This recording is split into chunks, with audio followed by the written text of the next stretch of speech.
Good morning, everybody. Welcome to this webinar.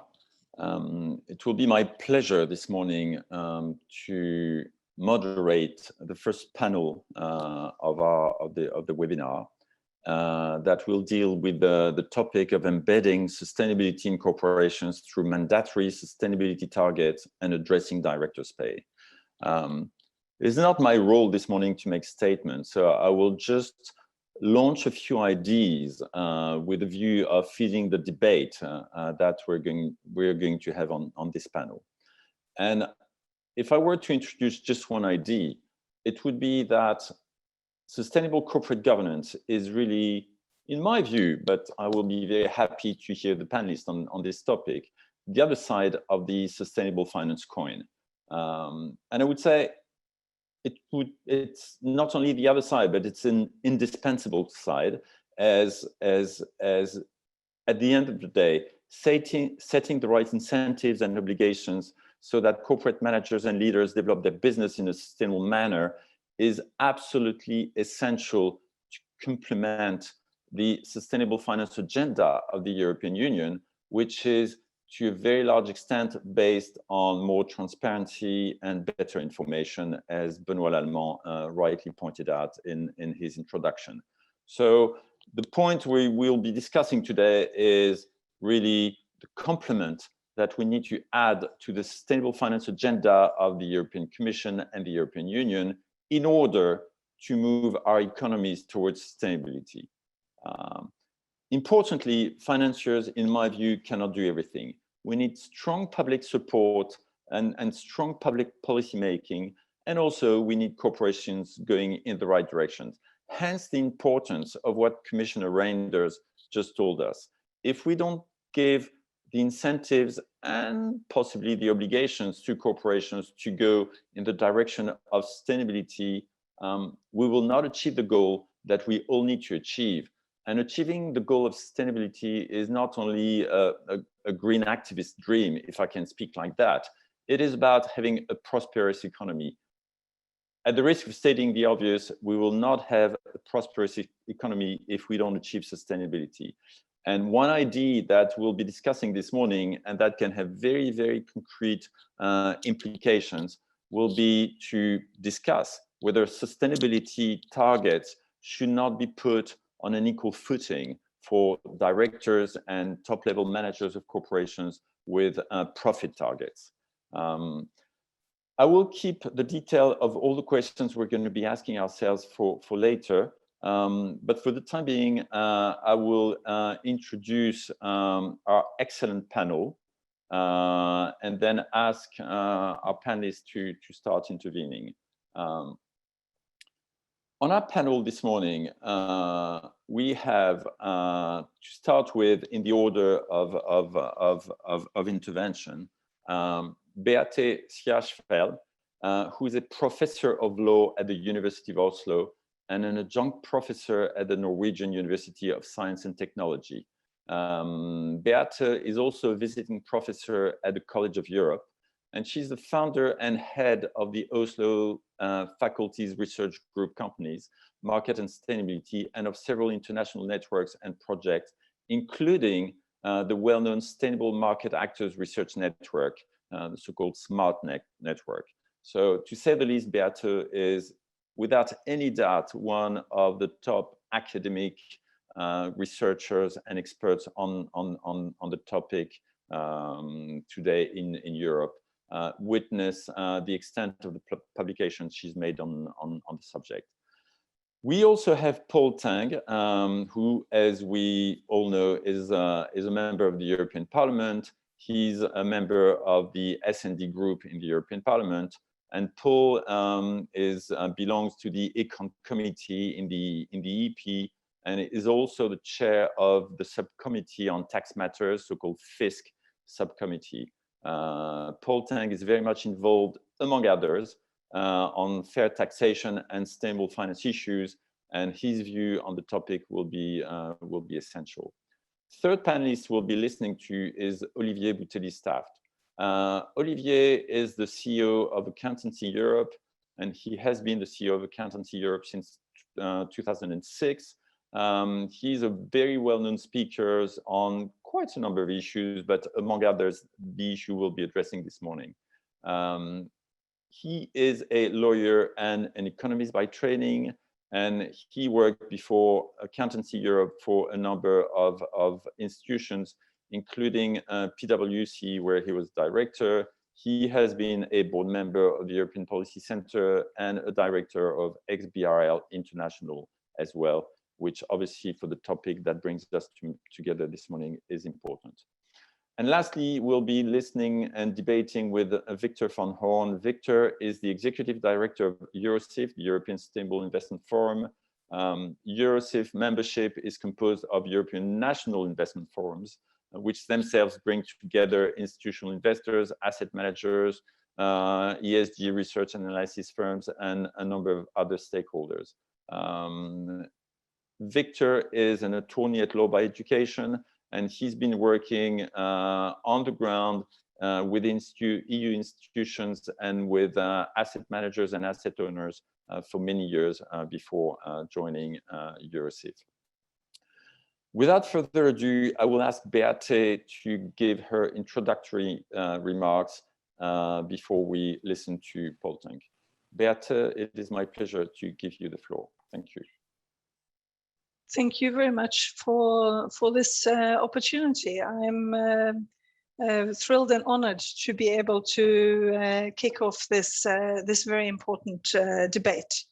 So I will dive straight in the interest of time, and start by highlighting what may seem obvious to many of us, namely, why is sustainability an issue? Why are we speaking about sustainable corporate governance? Well, we can start out by saying that the Intergovernmental Panel of Climate Change has declared a code red for humanity, and we can move on to saying that there is an international and EU consensus on overarching sustainability goals. These can and should be interpreted through the state-of-the-art natural science research on planetary boundaries, which sets out the Earth system processes, the stability of which are crucial to ensuring a safe space for humanity on this planet. And the human rights and social justice approach to ensuring that everybody has the basis for good lives in place. So it's about securing social foundations for humanity now and for the future within planetary boundaries, a safe and just space for humanity. That's why sustainability is an issue now, and that's what sustainability is about from a research point of view. And for business, this can then be translated into a goal of sustainable value creation within planetary boundaries. And much of business will recognize value creation as what they actually see as what they are doing. And increasingly, both business itself and various sources relevant to business are speaking about sustainable value creation. And yet, I also have to say, based on over a decade of international research, multi-jurisdictional comparative analysis, including across several international research projects, that we still have barriers to sustainable business. And key amongst these is what we for short call the shareholder primacy drive. The shareholder primacy drive is, in brief, a social norm that dictates that boards and senior management have one duty: to maximize returns for shareholders. This is not a company law norm. Shareholder primacy should not be confused with the legal norm of shareholder value that we find at the one end of the spectrum of company law across jurisdictions. Because company law across all jurisdictions gives boards and senior management space to decide how to manage the companies, with the promotion of the interest of the company being at the core. And then it varies across jurisdictions whether the interpretation of the interest of the company, that is the duty of the board to promote,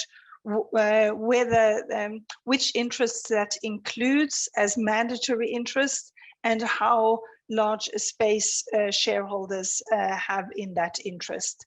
But no company law in any jurisdiction dictates that maximizing returns for shareholders is to be the main duty. And yet that has become the understanding that informs much of what boards and senior management think and increasingly see as a constraint, and what also informs much of the discussion of how we can change this situation. So shareholder primacy is a short form for a complex mix of market pressures and incentives that inform this narrow, short-term focus on economic returns, which come to the cost, at the cost of environmental harms, exploitation of people, and undermining of the economic basis for stable democratic states that can secure the welfare of their citizens. Shareholder primacy is not good for anybody, but it is very difficult for sustainability-oriented investors or sustainability-oriented businesses, which we see increasingly many of, to break out of a system that is geared towards short-term maximization of returns.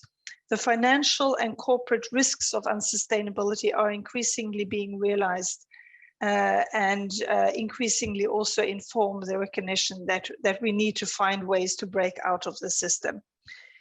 Another barrier to sustainable business goes to what has been the preferred choice, whether on a voluntary basis or through legislation, to try to change the path of business, namely various forms of sustainability reporting requirements.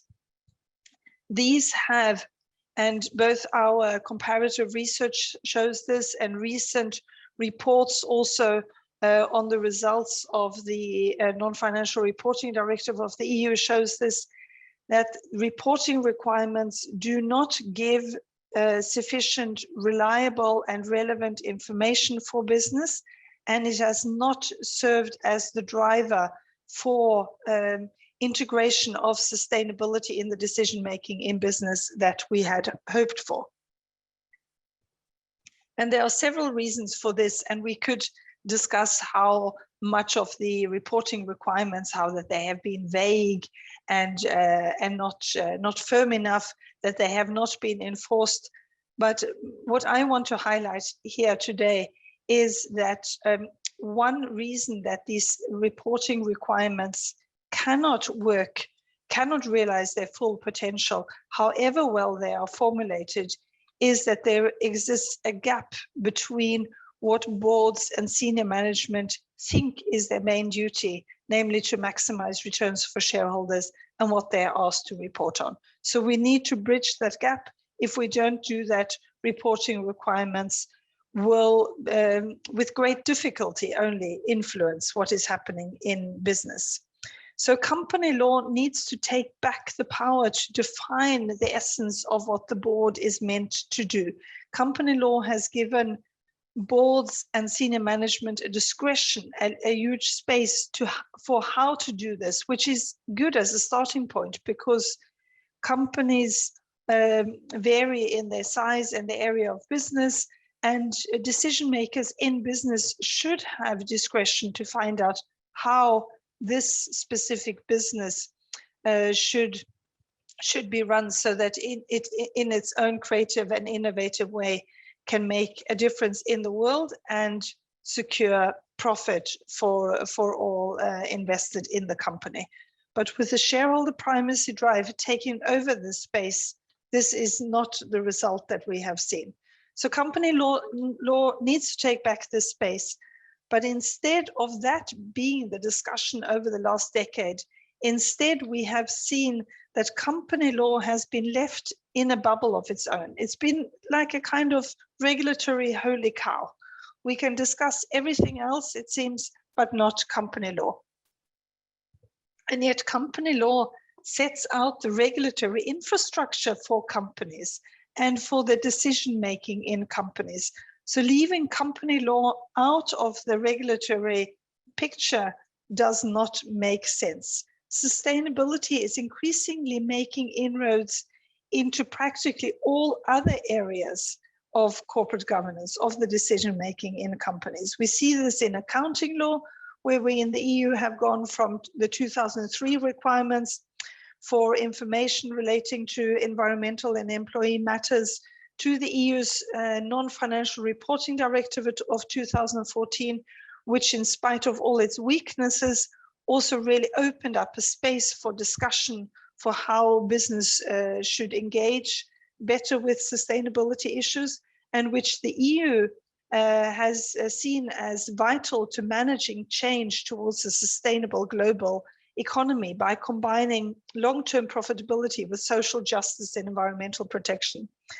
And we see this also in the proposal for the Corporate Sustainability Reporting Directive, which undoubtedly will strengthen reporting requirements, but which is not enough on its own. We see this in the Shareholder Rights Directive, the reform in 2017, and in the Sustainable Finance Initiative, which also points to corporate boards in Action Point 10 and thereby to company law. We see this in corporate governance codes that increasingly are using the language of sustainable value creation, the same in stewardship codes, in the EU's sustainability-oriented reform of the public procurement directives in 2014, and in the EU's circular economy action plans, which also seek to ensure that environmental and social interests are fully embedded into business strategies. So it makes no sense to keep company law in a silo of its own, quite the opposite, in light of the key tasks that company law has. Using company law, the potential of company law to integrate sustainability into business is the only thing that makes sense for business and for the world, which is interconnected. So company law, EU company law fit for future should, based on our research, embed sustainable value creation within planetary boundaries into the law. That would make it possible, if this is done in a thoughtful and clear way, for the board to fulfill its role, to set strategies that integrate sustainability, that can supervise the whole business of the company and integrate sustainability into risk management. And if they don't do that, the risks of unsustainability will be realized and come back to bite the board. Sustainability due diligence is a key tool in this, and it needs to be clearly connected to the role of the board. In that way, we can provide a level playing field for business, which will be a great competitive advantage for all of the European businesses that already are ready to steer towards sustainability. It will provide legal certainty for the decision makers in businesses, as well as all those affected, and finally give us policy coherence between company law and the rest of the regulatory framework. The alternative is leaving an increasingly chaotic regulatory framework for business, because business is globalized, and in leaving also business exposed to the increasing financial and corporate risks of unsustainability. I look forward to the discussion, which I hope we can keep on a constructive tone, where we keep all options open and do not, because of path-dependent ideas of what company law used to be about, leave that out of the picture. Thank you very much. Many thanks, Beate. This was most interesting and an excellent first intervention to feed the debate. Paul, do you want to share your view on the topic? And I don't know, who knows, start reacting to what Beate said. Yeah, absolutely. Thank you. Share with us your view, and then we'll get going. Yeah, okay. I'm happy to join this meeting. I think it's a very relevant discussion. It's also, at this point, a European discussion. Europe is taking the lead in this. I remember the industry roundtable, the American industry roundtable, making a claim to the end of shareholder capitalism and embracing stakeholder capitalism. And this summer I read a research paper trying to identify the changes that the companies that signed up to this pledge have made. And the short answer is they changed next to nothing, right? So this is still words, but we need, and I totally agree with Beate, but also with the introduction from Thierry, we need to have more fundamental changes. I'm happy to see these changes. It started with sustainable finance in 2018, leading to the disclosure regulation and taxonomy, very much emphasizing standards and transparency.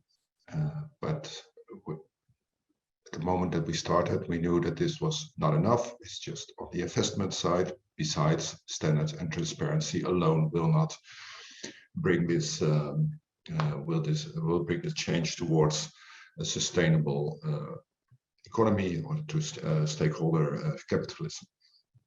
Of course, there's also very much emphasis, and that's part of the Fit for 55 program, of trying to integrate to price externalities. I think that's an important element of the change we need to make. For example, we need to price CO2 emissions, but let's face it, not everything that is of value can be priced. So there will always, I'm an economist by nature, by trading, there will always be externalities that will not be priced. So we need to think on, indeed, like Beate says, on what companies can do in a world where not everything is priced. And the current situation is pretty dire. We fear a short-term focus of companies. I find it somewhat shocking to see that the listed companies invest only 4% of the turnovers, whereas non-listed companies invest 7.5%. Just shows the. And what we also see nowadays is that companies return about 40% of their cash flows to shareholders currently, where it used to be at the end of the late 80s, 20%. So it has grown worse over time, the shortism and the pressure from shareholder. We need to break with this system. So I would very much like to enshrine, if you have people, planet, and profit, that we enshrine the goal of people and planet into the mission of the company. And I think that is crucial. And recently, I use also the book by Mark Carney to convince the non-believers or the disbelievers about this, that this is it's not about value, it's about values. And I like to compare it to a football game. I'm not only an economist, I'm also a fan of football. But if you have fair play, and that's what we want, you need several things. You need very clear rules. I come back to that. You need honest players, and you need a strong referee supervision.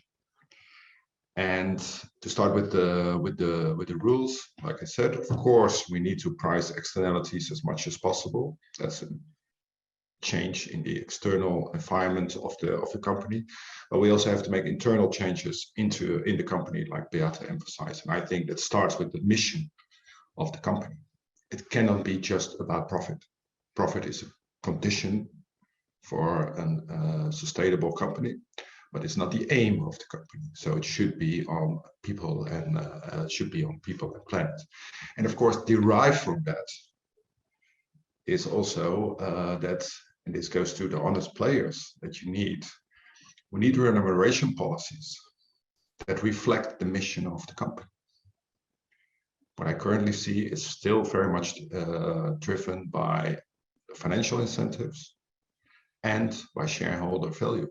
So in that sense, I haven't seen important changes in the remuneration policies. I think shares are still way too important. Whereas if we think that people and planet are important, this should be reflected in remuneration policies. And of course, and that's a discussion I witnessed I also witnessed in my country, in the Netherlands. We need to have companies responsible for their mission and their achievement of this mission. And this leads to a very hectic, heated debate in the Netherlands, where you see that the companies take very different views on this right now. But I think that is crucial to achieve. Like I said, sustainable finance has put much emphasis on standards and transparency. Try to also introduce responsibility and accountability, but responsibility and accountability are important to make these changes. Having said that, at this stage we can still formulate what we need and what we want for the change to arrive at a sustainable economy or a fair play economy, if you like. And I think that's good to have in mind, because then we need to know what we will be fighting for in the next months or the next years, when Reinders has finally introduced the piece of legislation that we so desperately need. Thank you. Thank you very much, Paul. This is very interesting, a little bit provocating. So I like this. For your information, very conscious that you have to leave at 10. After the two other panelists have, made their introductory remark, we will also ask Cordula Held, who's the head of corporate governance and company law at Deutsches Aktieninstitut, the German-listed company association, to share a few points with us. We're very much of the view that we need the debate, and we need to confront the ideas. And obviously, I will launch Cordula on one thing that is very important that you just said. When you said that the mission of the company, profit should not be the aim of the company. So it will be interesting to have a debate on this. But before we do so, I'm going to ask Olivier to share his few initial remarks. And perhaps if Olivier and Victor can stick to the 5-8 minutes, then we ask Cordula, and then we give Paul a chance to speak again before he has to leave us. Thank you very much, Olivier. Yeah, thank you, Thierry. But listening to Paul, I can't avoid reacting in a way. And Paul mentioned very rightly, I believe, that this debate is basically dividing believers and non-believers, and that we're going to have fights, and I don't think that's what it should be, because I think this is, or it should be, a vital public interest issue. And I do regret that this debate is so polarized. It indeed seems to be touching on people's not really core interests, but core beliefs and identity. And I want to clarify something from the outset. I'm not a watermelon. I'm not, green outside, red inside. I'm your fairly common, pro-business, free markets liberal. But I've looked at the facts, because I don't want to have this type of polarized debate. And I've been reading the science, although I'm only a lawyer and an economist. I've tried to understand the science. And I see that there is growing awareness that we've got a small problem with climate. But I'm afraid that in reality, there is a very limited understanding of the geophysical realities of climate change and of its timeline. And I think there is even less understanding of issues around biodiversity, soil exhaustion, ocean acidity, the impact of pollution, etc., etc. I could go on. And one thing that should be included, I think, in this discussion is the availability of raw material, because that's essential to business. Without raw material, there's no business, there's no industry. And without such an understanding, I think this discussion is fundamentally biased, and that's a problem. Now, looking at science, but also at history, and if I look back at the past 40, 50 years, in a non-ideological way again, I think we should have three certainties in a very uncertain world. The first certainty is that human activity is the problem. I think there is a broad, unprecedented scientific consensus on that. What does that mean in practice? Well, it means that the problem is the way we do business and the way we live. That's what it means. The second certainty, I believe, is that what we have tried in the past 40 years, because this is not a new debate, has failed. And it has failed big times, because what we see now is that the deteriorations I mentioned are not stopping, they're not slowing down, they're accelerating. I mean, that is the vital problem. So, the third certainty I think we should have is that we will see change, whether we like it or not.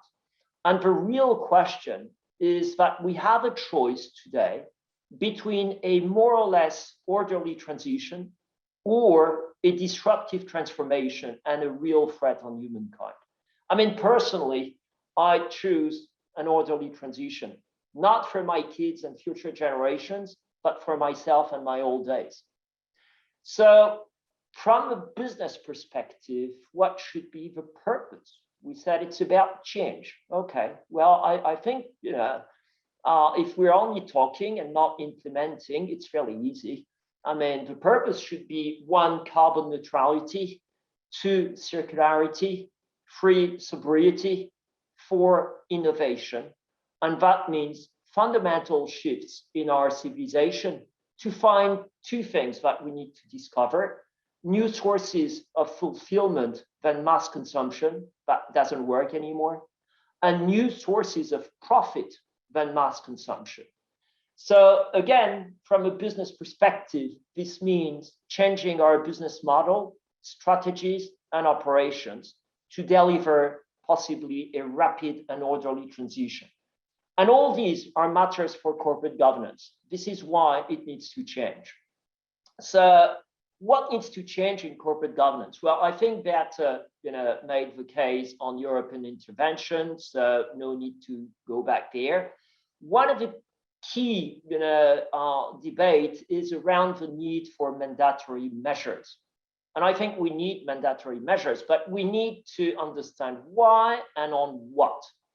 And I think it's very simple. Experience shows now that non-mandatory means no progress. It's even worse, actually. It means further deterioration. And we need a level playing field, because otherwise we're giving a benefit to those who are doing poorly compared to those who are doing well. Makes no sense, right? So what needs to be mandatory is maybe a more important discussion. And I think it is objectives and principles, not detailed prescriptions. Because at the end of the day, boards are best placed to choose the most appropriate means to achieve the objectives. But they need to be accountable, as we all are, on meeting these objectives and accountable for their impacts on the environment and society. And I think we also have evidence that transparency helps, but it's not enough. Let me take an example that we haven't talked about yet today on board expertise. And if you remember, not very long ago, it required a little help from activists and lawmakers to stop keeping women outside of boardrooms. And they start to be included in boardrooms, and the result seems to be fairly positive at the end of the day. You might have seen, I'm sure, this very often quoted study from New York University that actually found that in the 100 largest US companies, you only have 0.2% of board members who have some climate competencies, 6% who have broader environmental experience. That's not a lot, right? Would you find it normal that 99% of board members had no understanding of finance or no industry knowledge? That doesn't work, right? So this, I think, is what needs to change. And it's not going to change without, as we know by experience, a little encouragement that is called mandatory requirements to ensure that there is sustainability expertise in the board, so that the big challenges that we're facing, are being taken up. Another topic that I just like to touch on is stakeholders engagement. I mean, there is a lot of resistance on this, but the reality is that many companies already do stakeholders mapping and engagement program, not all. So to have a level playing field again and accelerate the adoption of good practices in companies, I think there should be a requirement in law to identify stakeholders and be transparent on what steps are being taken to take into account their interests. However, I think we need to be clear that it is a total illusion to take into account the interest of all stakeholders. It's just not possible. And a judgment needs to be made to balance, the different interests. That's the purpose of the board, in a way, and the board is best placed to do that.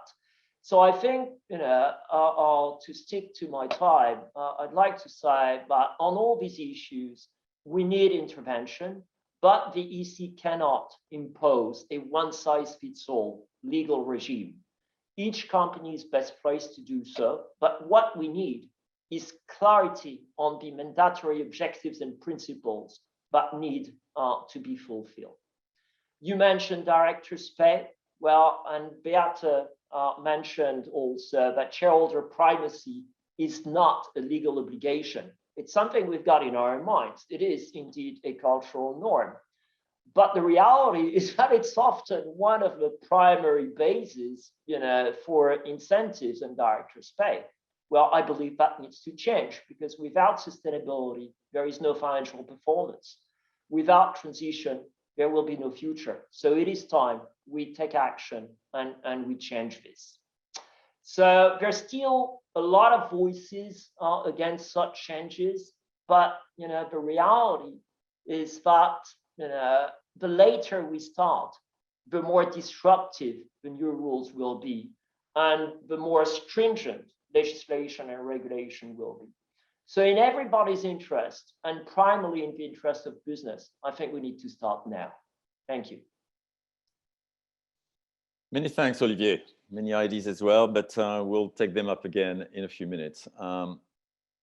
Victor, do you want to share with us your view as a representative of sustainable investors? Thank you, Thierry. And it seems Olivier had read my notes, because of many points I wanted to make have already been made. So I think I'll be actually able to keep it brief, as you've asked us to do, to make sure Paul can still react again. But I can agree with a lot of Olivier just said in his introductory remarks. I think it's very clear. Science tells us we need to change things, and we need to change it quickly. The window of opportunity to do so is closing. So if you look actually at the magnitude of the transition and all the sectors of the economy that need to change to meet the sustainable development goals, or the objectives of the Paris Agreement, the challenge is huge. And I think we've touched upon a lot already by the previous panelists, and I would like to just make three provocative comments maybe, or reiterate what's been said. First, I think in general it is very, very important that we be very clear about who does what. I think there's a role for businesses in providing prosperity, doing their business, generating return for shareholders, making sure that the interests of other stakeholders are taken into account. There's a role for finance in financing those businesses, but also, and I think Paul touched upon that very well, there's also a role for government. So I think we need to be very, very clear who does what. And why is that important? Because it's my second point. What you're seeing across sustainable finance and many discussions in policymaking right now is really comes down to the question of the pricing of externalities. If you take one by one, first, for example, reporting standards, we're having discussion, do we do a European version? Do we do an international version? But deep down, the split is, do we do double materiality or single financial materiality? And what we're trying to do is, can private business price those externalities? Can you expect that from private business in the reporting standards? It's the same thing you see in sustainable finance with the debate about ESG ratings. ESG ratings of companies are getting very important for the way investors are allocating their money or making investment decisions. And on the one side, you see ratings saying, oh, this company is perfect because ESG risks are not relevant for this company. And then you see the critics come in and say, yeah, but this company is terrible for externalities, but it's not reflected in those ratings. So again, we see this question, can private business price those negative externalities or not? And finally, you see the question of how do certain sectors of the economy that are essential that their transition occurs if we meet the Paris climate agreement goals, be it real estate, transport, energy, manufacturing, agriculture.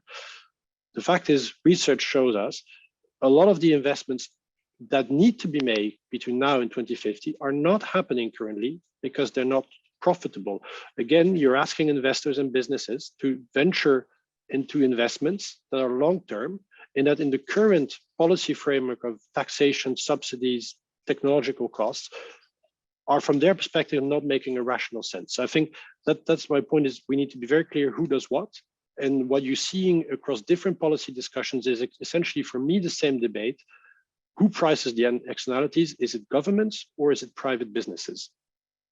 And I think here, the third point is, what's the role of shareholders in that? And I think we've seen, some interesting chat in the Q&A already in the chat function about, what are shareholders, all those very nasty people in grey tower offices somewhere that nobody knows, and that are trying to draw all this capital away from companies. I think what I see from an investor representative is interesting to see. You have a debate in corporate governance discussions, as we had this morning, which says we need to move away from shareholder primacy, and shareholders shouldn't, be the main beneficiaries from corporate actions and corporate strategies. Boards need to rethink their role and maybe need to make a bit more distance from shareholder. You take the debate going on in sustainable finance, and suddenly a lot of people tell you, oh, we want more activist shareholders that hold management to account, that intervene much more in companies, that file resolutions, that ask companies to have net zero plans.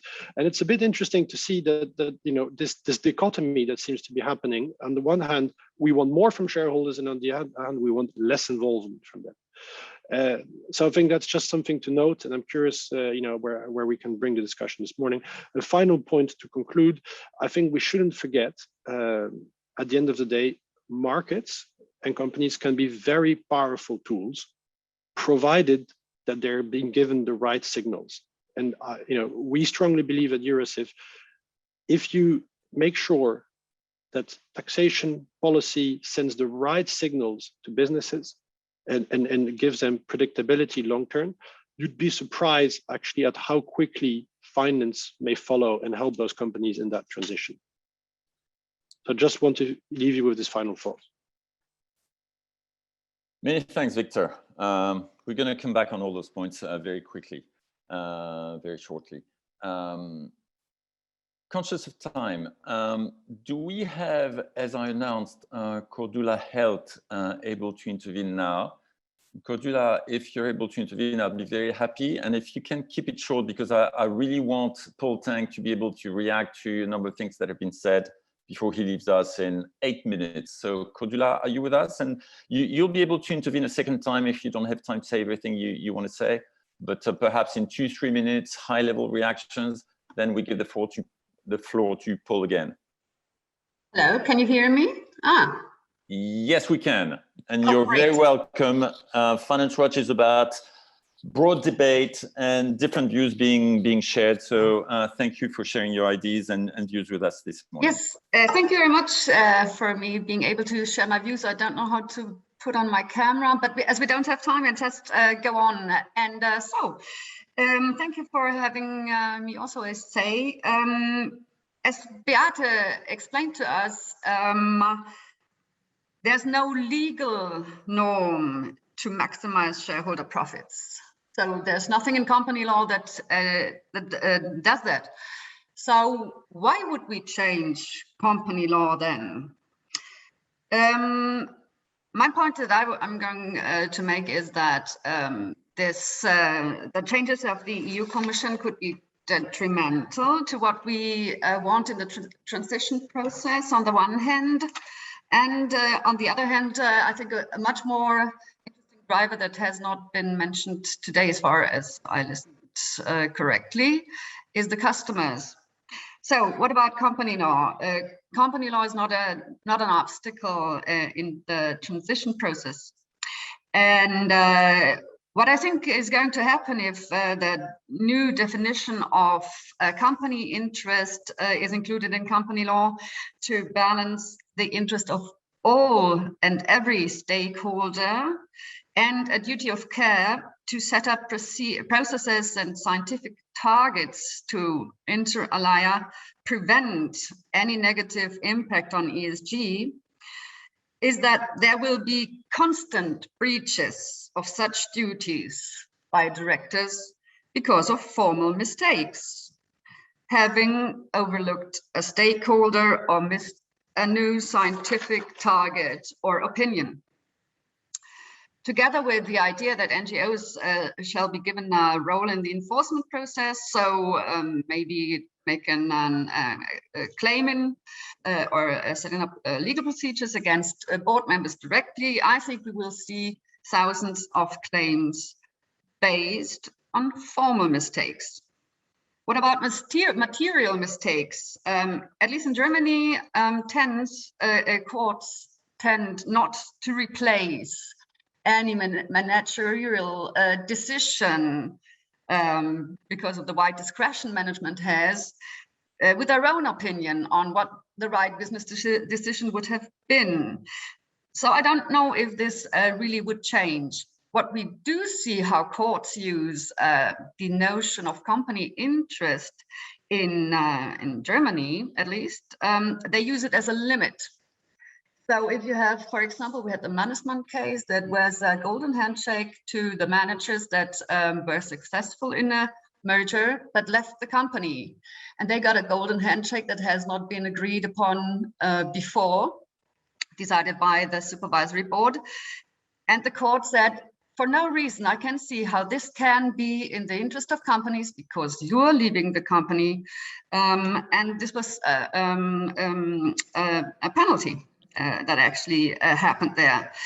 So the problem with the company interest is that it does not give any positive guidance to management, what to do and how to behave. What I see... Cordula, can I be very impolite and ask you to leave the floor to Paul for 3 minutes? And I promise you have my word, I give you the floor again after. You've already made very strong points, but I would very much like to hear Paul before he has to leave us. Are you okay with it? And I'll give you the floor after, my word. Sorry about this. Paul, do you want to share a few reactions on what's been said? Sorry, Cordula, and thank you, Thierry, because I'm time pressed indeed. Yes, a reaction to Olivier and Victor.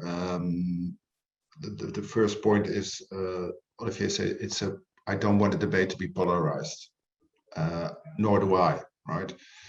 The situation I described was a response from Dutch CEOs and former CEOs to a proposal by professors in corporate law to make firms more accountable, and this is what happened.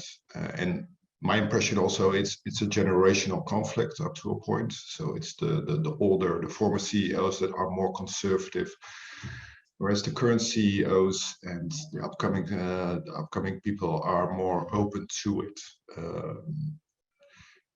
Then again, Victor says we need to make clear who does what. I agree with that principle. I think that's important. At the same time, I'm not afraid that we cannot price every externality. We can have a price for CO2. I'm not even sure that the UK and the US will have a price for CO2, for example. But there are other issues that are important, like the labor conditions, child labor, the use of child labor, or even biodiversity, which is unclear what the market price will be. So we need to rethink the role of companies. And if you make it even broader, I think what is at stake here is the license of operators to market. Like I said, I'm an economist. I understand how important markets are, but to make markets work for society, to work for people and planet, we need to change markets. That's what is at stake. And I'll leave you with one idea that I also picked up in a Dutch debate. We can also make a distinction, given that the debate could be polarized, between companies that still have the aim to maximize profits and those companies that take public responsibility and have a mission that includes people and planet, and then try to have to level the playing field between the two types of company. For example, public procurement, taxation could help to level the playing field. So we don't settle the debate, but we try to make sure that at least companies that have a public mission aimed for helping people and planet have a way forward and can compete with companies that are more short-term driven and profit driven. And I think that's one of the interesting ideas that I also picked up from the debate. I'm very sorry to leave because I would love to go on with this discussion. I think it's very relevant, so I wish you best of luck. Sorry for leaving. Thank you very much, Paul. Thank you so much for joining us. We know you have a very demanding agenda, so we'll continue the discussion and we'll be in touch soon. Thanks. Thank you very much. So, Cordula, can I ask you to summarize your main points in 1-2 minutes, and then we'll do a second round of our panelists because I feel there is a number of points they'd like to discuss between them and sort of react to what they respectively said. So I'll give you the floor for 2 minutes. Is that okay? Thank you. Thank you very much. Yes, I was at the end of the company law issue. I think company law is not a driver. To give it a positive twist, what do I think is a driver? We have not been talking really about customers. I think what companies are doing right now is they do not want to cease to exist, but want to survive. And they will look, good company boards will look at the business model and think, for example, as a chemical industry, will customers in the next 15 years still buy plastic, or will plastic be a no-go? And then they start contemplating, they start doing some R&D to, for example, in the chemical industry, they start recycling plastic, not in a physical, but in a chemical way and stuff like this. And so from these contemplations, companies will derive new strategies and change their business models. And this is actually what we need in the transition process. And what we need and what regulators could do is enforce and incentivize innovation. And this is happening, for example, in the taxonomy, because you can make an investment plan as a company. So you can report yourself to be green because you have an investment plan that will be in the next 5 years or 10 years taxonomy conform. So this leads to companies contemplating, what can we do? How can we invest in that manner? And what can we do about R&D? Because without innovation, I don't think the transition process will work. And another idea would be that R&D should be given a better weight in ESG ratings, for example. So this would be my point. Thanks. Obviously, the question for our debate this morning, and then I give the floor to our panelists, is how we relate all the issues you're raising with the topic of our discussion this morning, which is sustainable corporate governance. Do we need sustainable corporate governance to achieve those results and to do what we just described and sort out those problems? And obviously, if a good debate is about not being consensual, I noted your sentence when you said that the proposal of the EU Commission on sustainable corporate governance could, or I actually think you said will be detrimental. So obviously we have food for a good debate. Beate, do you want to react to what the other panelists said and possibly to what Cordula said on this point and on some others? I know we want to discuss many things, structure of remuneration, externalities. Clearly, the point on litigation is an important one. As we all know, it's a big concern of the business community, and that point needs to be heard and perhaps reflected upon to find solutions. So Beate, do you want to share a few reactions? Yes, thank you very much. And thank you to all those who have intervened both live and in the chat. I think this is a very, very important and interesting debate. And I understand that what I said about shareholder primacy can be construed as me saying that shareholders shouldn't be included and shareholders should be kept out, shareholders shouldn't be a part of the goals of the company. But that is not what I mean at all. And there are increasingly sustainability-oriented investors as well, but there are many constraints in the system that are keeping them back from achieving what they want to achieve. So this is a problem that the system as it is now is increasingly detrimental for shareholders as well. And the Sustainable Finance Initiative won't achieve its potential unless we also include corporate governance, where company law is the key to ensure that there is coherence here. Sustainable finance investors, they rely on relevant information from the companies, but with the incoherent regulatory framework we have now, that is not what is being put out there. There is a lot of noise and very difficult for sustainability-oriented investors to find out which companies to invest in, which ones to pull out of, and which ones to try to influence. So it's about using the potential of company law to realize the potential of the other regulatory initiatives that have been put in place and are being put in place to achieve more sustainable business. And it's completely true, as Cordola said, that company law is not the problem in what it says. Company law is the problem with what it doesn't say, because company law has been taken over by the social or cultural norm of shareholder primacy. And I think in a constructive debate that we should try to avoid setting out the worst possible proposal from the Commission, as I felt that the business representative maybe did. So it can be this bad and that would be that horrible. So of course, a Commission proposal on sustainable corporate governance needs to be thoughtfully formulated and be the topic of intensive debate so that we can make it as good as possible. But let us not let the specter of stakeholder primacy take over the discussion of how to mitigate shareholder primacy. So it's possible to put into place good rules on the duties of the board without leaving it totally open to everybody in the whole world to have influence on what is happening in the company.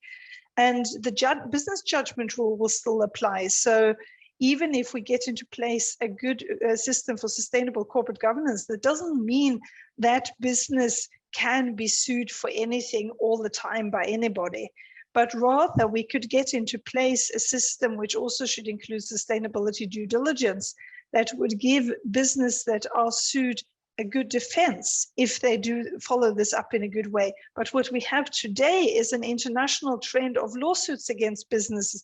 So it's chaos as it is today, and we need a better system to get that into place. And there is no reason to leave company law out of the discussion for how to achieve a coherent regulatory framework for sustainable business that will be positive for everybody. So let's let the Commission put forward its proposal and then discuss whether it's bad or good or somewhere in between.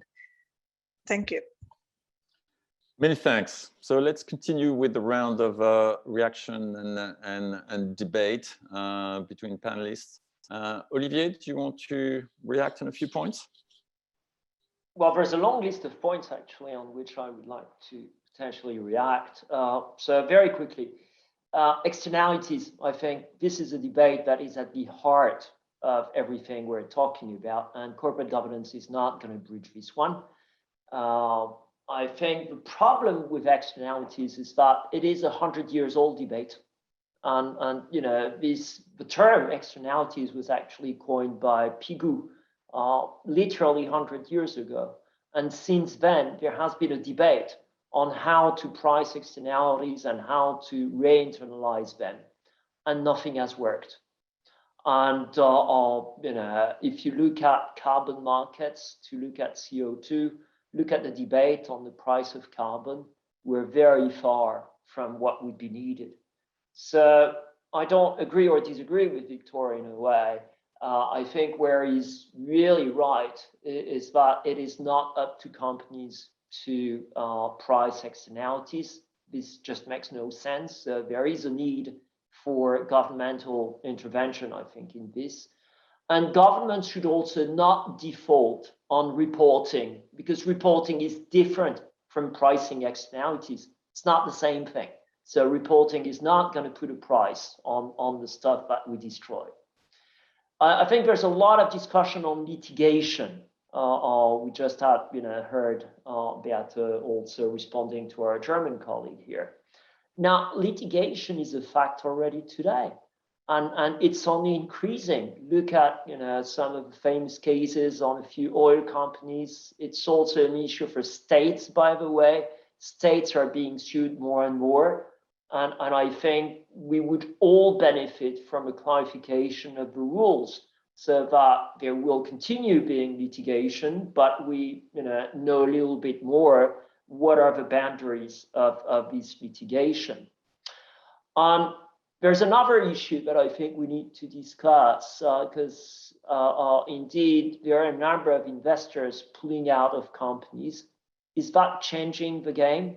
I'm afraid not, because they can pull out of companies, but the assets of these companies, the impact of these companies are still there. So, in a way, investors can green their conscience and move into another company, but the problem is not resolved. And what we need to do is not green our conscience. What we need to do is resolve the problem. I think we'll come back to that topic, Olivier, because we need to go one step further to find the solution. But before we do so, Victor, do you want to share a few thoughts or reactions? Again, I can't disagree with what Olivier just said. I mean, it's indeed divesting out of assets that still exist is not solving the problem. Whereas similarly, at a systemic level, some financial institutions or investors being net zero aligned, if the rest of the system is not, then we're still not as close to meeting the goals of the Paris Agreement and making sure we shield our societies from the worst consequences of climate change. Now, I think just one specific one I would like to react to what Beate just said. Beate just said, I think real sustainable investors that have been doing this for over 2 decades or more already, they don't need the perfect data to make investment decisions taking into account sustainability. They prefer better data, but investors, that's the job of investing since the beginning. You operate under uncertainty. You don't know what the future is going to hold, and you have to make an educated guess.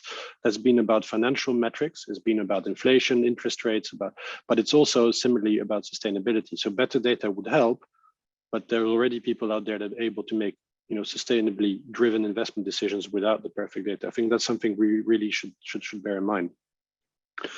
And I think we haven't really discussed yet on at least from our perspective as an investor, what we would like to see from the Commission, or at least what we think would work in a proposal.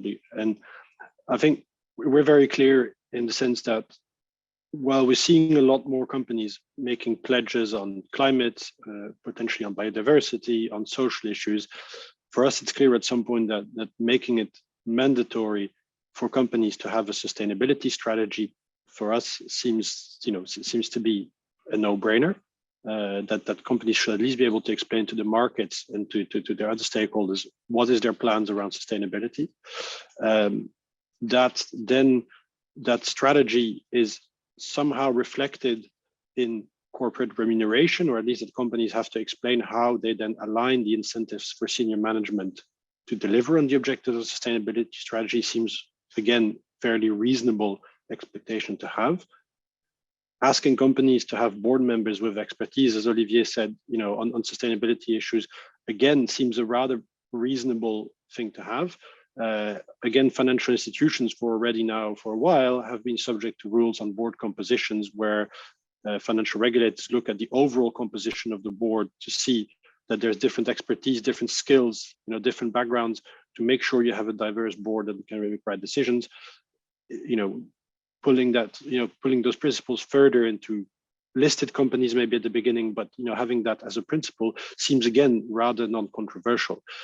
I think where we as investors are slightly less clear on what the Commission's idea is to indeed go down the route of clarifying the duty of care of directors to make sure that they take all interest of all stakeholders into account in their decisions.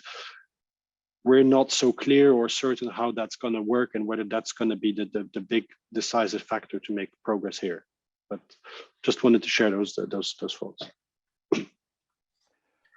Thank you very much, Victor. I would very much like to pursue the debate on perhaps using one of the last expressions used by Olivier, saying we don't need to green our conscience. We need to find a solution to this whole sustainability issue. But I would like to ask you whether, precisely, is not sustainable corporate governance about going beyond greening our conscience? Because if we only quote unquote, only have a sustainable finance regulation, basically organizing transparency according to ESG factors and sustainability factors for investors, then we can say, hey, I invested in something that is green and therefore my conscience is clean, but perhaps we've achieved nothing. We saw a very interesting article in the Financial Times a few days ago saying that, you had,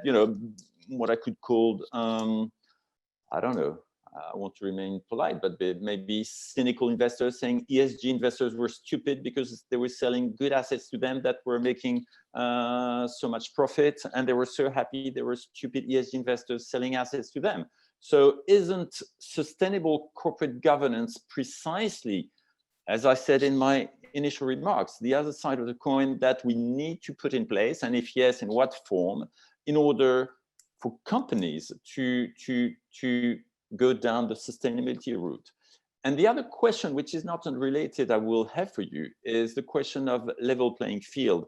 Because Olivier, again, you said, obviously we need a level playing field. And I think we can all agree with that, because we're all very conscious of the level of competition there is between businesses and different jurisdictions and different countries and different zones of the world.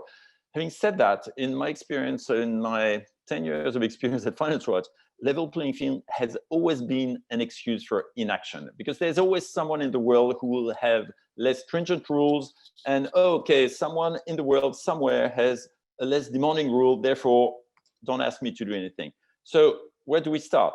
Because, sorry for stating or reminding us of the obvious again, but if we don't have a sustainable world, we will not have a prosperous economy, and the world will be disrupted and everybody will lose. So how do we solve that equation, that difficult equation? Is that a question for me? I think honestly that's a question for everybody. I'd like to make you react to all those. Certainly you, Olivier, but Victor and Beate could have answers as well. Shall I start, or?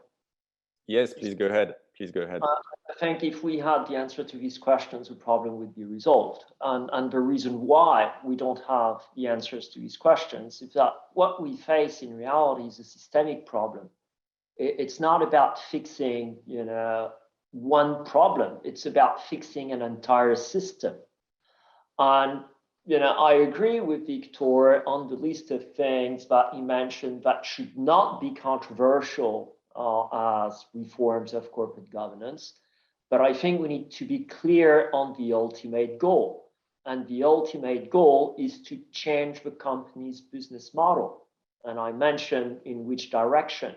That is the only thing that will actually work. So I agree with you, Thierry. It is beyond greening our conscience. It is a big step toward greening our system if companies actually do move to a truly sustainable business model. And markets will not drive them. I mean, consumers are not writing laws. Consumers are basically responding to the incentives in front of them, that is advertisement and price.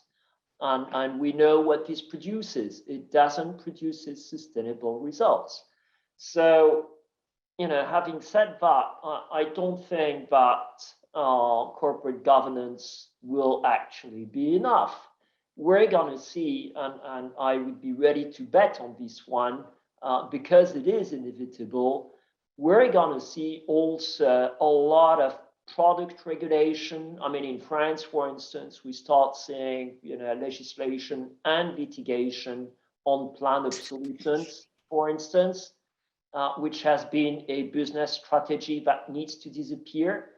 So, we can expect that there will be more and more changes on that. And the litigation will largely come from people not playing the game in a way. Now, the global issue, you're very right as well, I think. And the truth is that if some of our emissions are reducing in Europe, it's very often because we have externalized them. And there is a balance between ours decreasing and Chinese emissions increasing, because what is being produced in China is very often aimed at European and American markets. But we still have the largest consumer market in the world, and we can set the standards.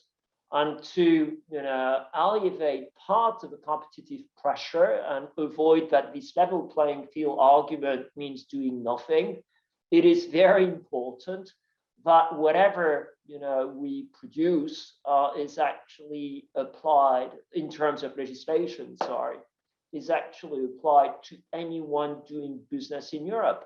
I mean, that will be a step.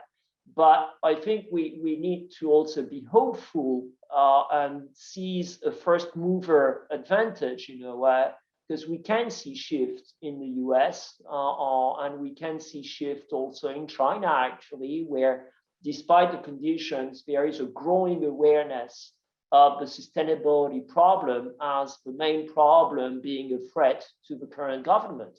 So I think there is a change. So you're saying effectively that level playing field should not be an excuse for not intervening on sustainable corporate governance in the EU or regulating sustainable corporate governance in the EU.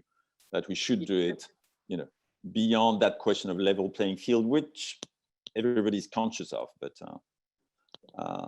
Beate, I mean, what's your view on this? And perhaps an additional question I would like to ask you is that at one point you said that there's a gap at the moment between the duty of a company's managers and directors and the information they need to report on.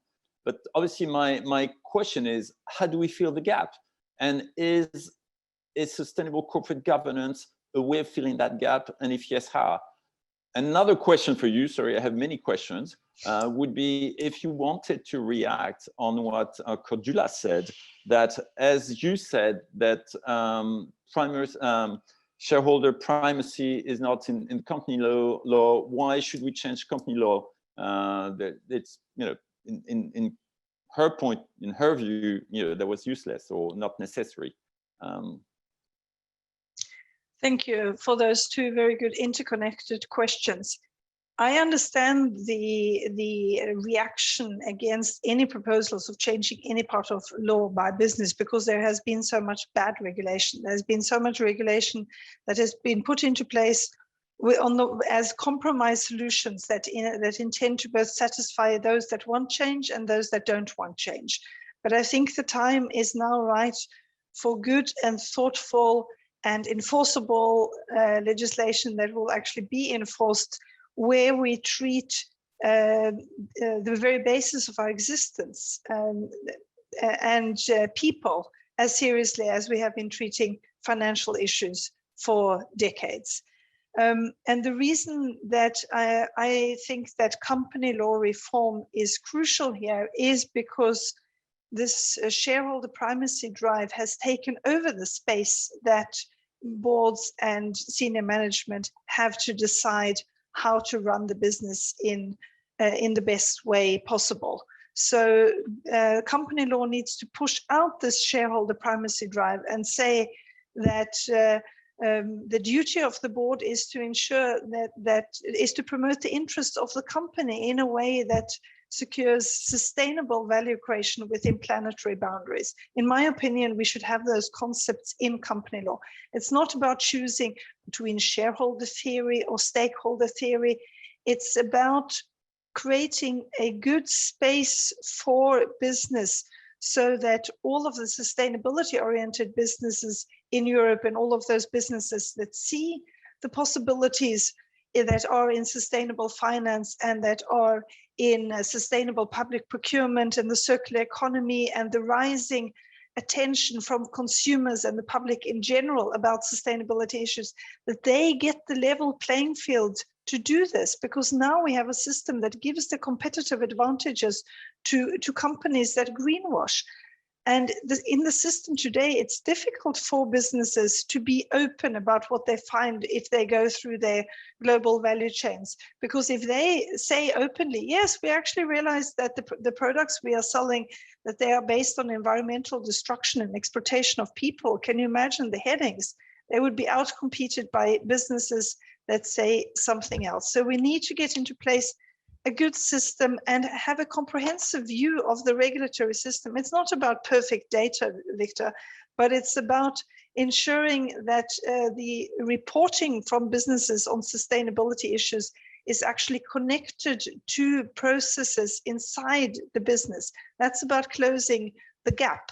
So we have to make sure that we have clearly set out duties of the board that ensure that they have the space to, in their own creative and innovative way, secure sustainable value creation.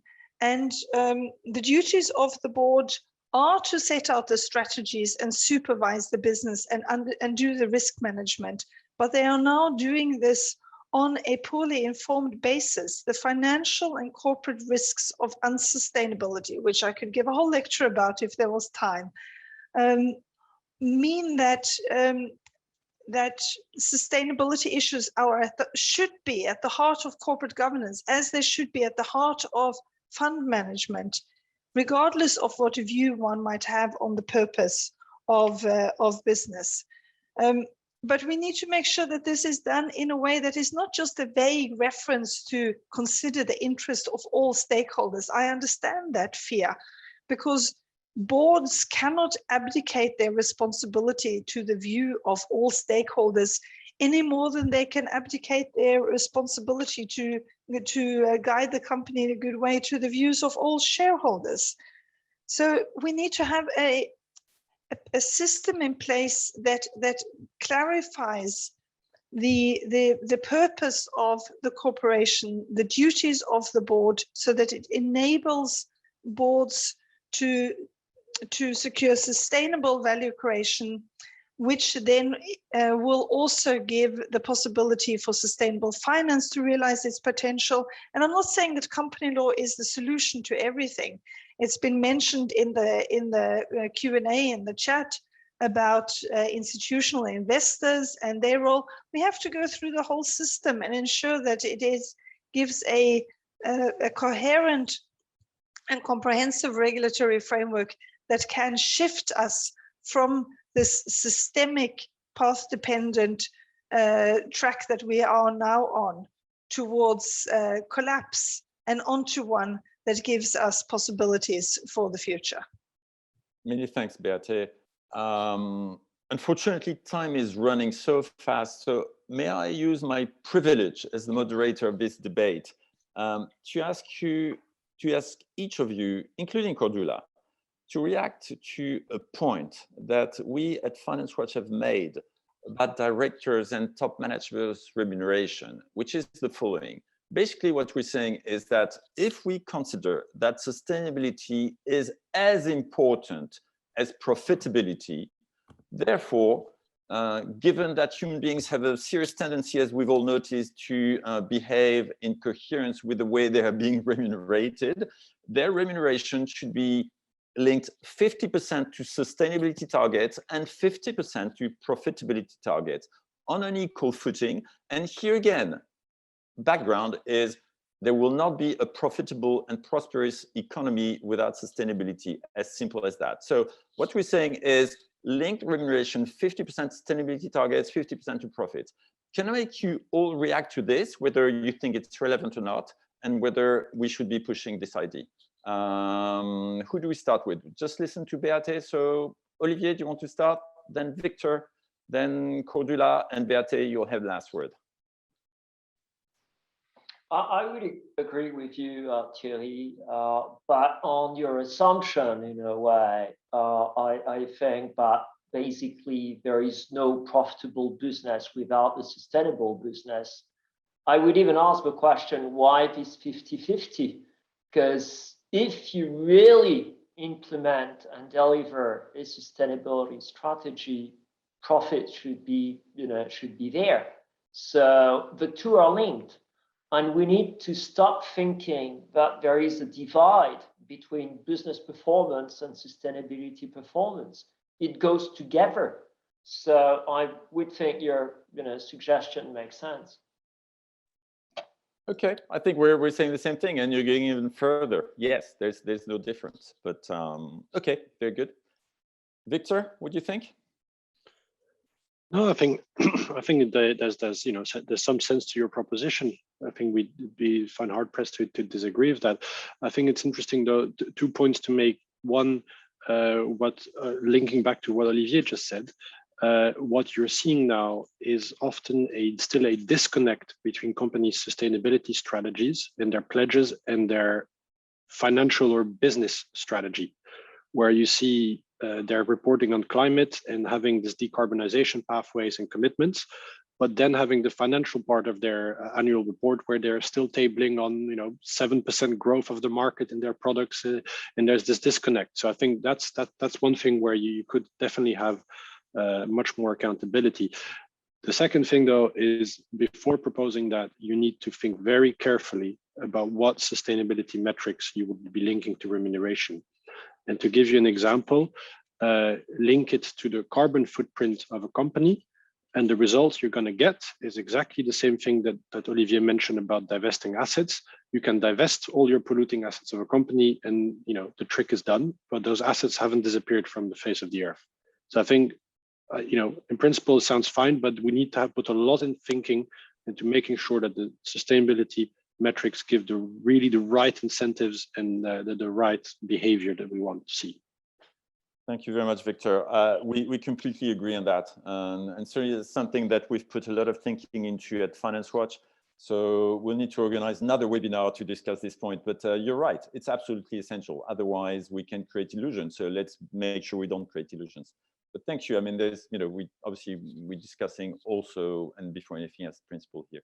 Cordula, what would be your business representative's view of this proposal? Thank you very much.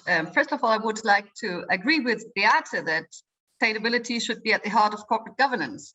So just to make this point, and it's within the system, if you give yourself targets, sustainability targets, which you publish, maybe due to the non-financial reporting directive, and you don't link it to remuneration, so you don't incentivize it.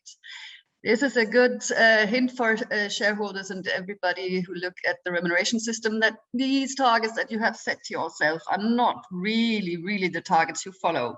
So this is a strong logic. If you have sustainability targets, it should be in the remuneration. So I would agree, but not generalized like 50%. And you have to be careful. There could be sustainability targets where managers don't have so much influence on, and there can be targets that are really linked to the business strategy and could have a real influence on how the company is performing as a sustainability actor, so to speak. So I agree, but not in a generalized manner. Thank you very much, Roger. So I hear that you agree on the principle that obviously, we need to have a very careful fine-tuning of targets, which is effectively close to what Victor said, and I completely agree with. And you would argue that perhaps 50% is too high. Our view is that 50% reflects the fact that, well, effectively what Olivier said, it's equally important. But, of course, there is debate. This is what democracy is about. And if I can provoke a little bit, Cordula, maybe you should be discussing this with other business organizations who are doing a huge pushback today here in Brussels against linking directors' remuneration sustainability targets, which always surprises me, to be honest. But let's continue the debate. And thank you so much for being open and thinking with us. We need to think together, and this is not an exact science. Beate, do you want to share your view on this? Yes, thank you very much. I think it is very important to link remuneration to this. And it's important that we do it in a way that doesn't repeat the mistakes that have been made through various types of sustainability reporting regimes. So we need to connect this to what the business of the company actually is involved in. And to do that, a thoughtful and thorough sustainability due diligence is the key, which also should include inclusive and participatory processes with the communities and peoples that are affected through the global value chain. And with the basis of that, the company should set out an ambitious improvement plan, and that should be the basis both for sustainability reporting and for remuneration targets. So it needs to be based on a proper investigation of what the business of the company actually is about, and not some targets that are selected a bit randomly. in the interest of time, I'm doing this very, very briefly, but I'm happy to go more in depth if we have time later. Thank you very much, Beate.